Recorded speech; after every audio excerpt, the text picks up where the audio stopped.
Quizás el 26 o 27 de octubre reunieron a los internos del campo para un nuevo traslado y los llevaron a la estación de Albatera, donde los embarcaron en vagones de ganado. Los presos, que no conocían su destino, se dieron cuenta que el tren marchaba hacia el norte.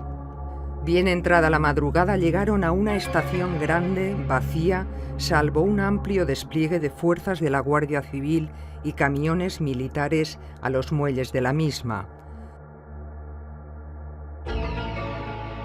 Algunos presos la reconocieron al desembarcar. Eran los muelles de mercancías y ganado de la estación del norte de Valencia. Varios testigos orales dicen que a un contingente lo llevaron a la estación de mercancías de Marchalenes y otro, la mayoría, a la vieja estación del tren del Pont de Fusta. Vueltos a embarcar en vagones cerrados de mercancías, hicieron un último y corto trayecto en tren hasta la estación de Bétera. Nos hicieron formar y empezamos a caminar cuesta arriba y luego por una estrecha carretera, 9 kilómetros, en dramáticas condiciones, hasta llegar a una especie de edificio que parecía un hospital a medio construir que, en la explanada de delante, tenía una cerca de alambres donde ya habían unos 1000 presos cuando llegamos nosotros, unos 12.000 aproximadamente. Era el campo de concentración de Portaceli, en el término municipal de Serra.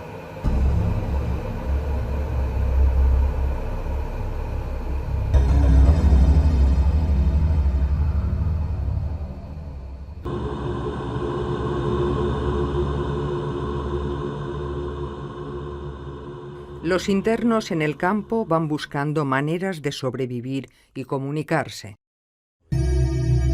La Iglesia, los curas, juegan un papel muy importante en la vida represiva de los campos, como el destinado al campo de Portaceli.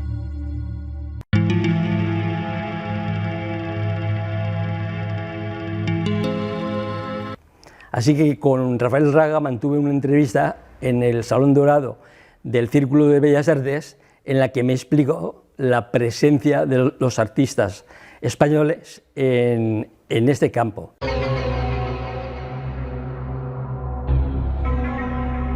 Tots els que entraven dins d'un camp de concentració posiblement no estarien fitxats.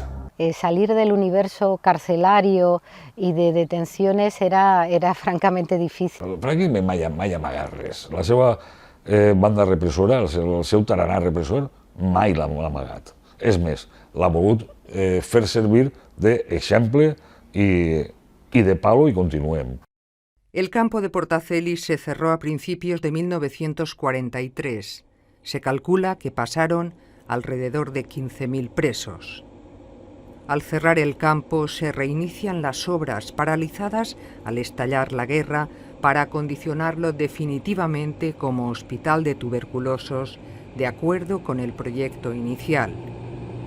En octubre de 2017, 75 años después de su cierre, se instaló un monolito en recuerdo de las víctimas que pasaron por este campo.